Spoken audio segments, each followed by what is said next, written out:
அனைவருக்கும் அன்பான வணக்கங்கள். இது மகாபெரியவா சொன்னது யூடியூப் சேனல்.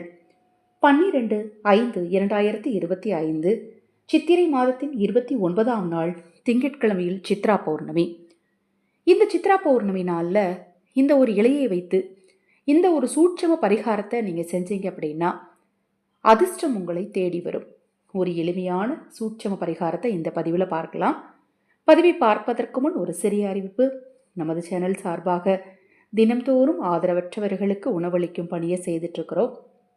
நாளை தினம் சித்ரா பௌர்ணமி. சித்ரா பௌர்ணமி நாளில் சித்திரகுப்தரின் அருளால் உங்கள் வாழ்க்கையில் இருக்கக்கூடிய பிரச்சனைகள் தீர ஆதரவற்றவர்களுக்கு உதவ முன்வாருங்கள். நீங்கள் உதவ விரும்பினால் 9344692042 இந்த வாட்ஸ்அப் எண்ணுக்கு தொடர்பு கொள்ளுங்கள். ஜிபே நம்பரும் அதே நம்பர் தான். நீங்கள் பணம் செலுத்த விரும்பினால் அந்த நம்பரில் பணம் செலுத்திட்டு எனக்கு வாட்ஸ்அப் பண்ணுங்கள். இந்த நாளில் நீங்கள் ஆதரவற்றவர்களுக்கு உணவளிக்கும் போது தெரிந்தும் தெரியாமலும் செய்த பாவம் நிச்சயமாக நீங்கும்.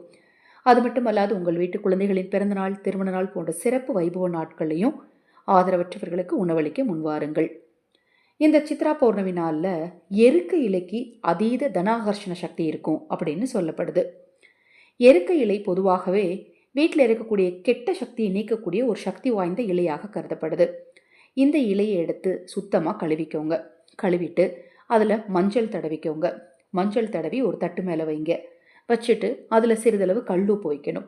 கல்லுப்பு வச்சுட்டு கல்லுப்புக்கு மேலே ஒரே ஒரு கற்பூரத்தை வைங்க. கற்பூரத்தை வச்சுட்டு மனதார உங்கள் குலதெய்வத்தையும் இஷ்ட தெய்வத்தையும் நினைத்து பிரார்த்தனை செய்யுங்க. என் வாழ்க்கையில் இருக்கக்கூடிய துன்பங்கள் தீரணும், பிரச்சனைகள் தீரணும், நோய் நொடி இல்லாத வாழ்க்கை இருக்கணும், நல்ல ஆரோக்கியத்தோடு இருக்கணும், செல்வ செழிப்போடு இருக்கணும்னு குலதெய்வத்தையும் இஷ்ட தெய்வத்தையும் வேண்டிட்டு அந்த கற்பூரத்தை பொருத்துங்க. அந்த கற்பூரத்தை முதல்ல நிலைவாசலுக்கு கொண்டு போய் காட்டுங்க. அடுத்து உங்கள் வீட்டில் இருக்கக்கூடிய தெய்வங்களுக்கு காட்டிட்டு அந்த இலையோடு கொண்டுட்டு போய் தண்ணிக்குள்ளே போட்டுருங்க. கற்பூரம் எரிந்து முடிந்த பிறகு தண்ணிக்குள்ளே போடணும். கல்லுப்பு கரைந்த பிறகு அந்த இலையை எடுத்து கால்படாத இடத்துல அப்புறப்படுத்திடணும். இந்த எருக்க இலை வச்சு செய்யக்கூடிய இன்னும் நிறைய தாந்திரிகங்கள் இருக்குது. தொடர்ந்து பதிவு செய்கிறேன்.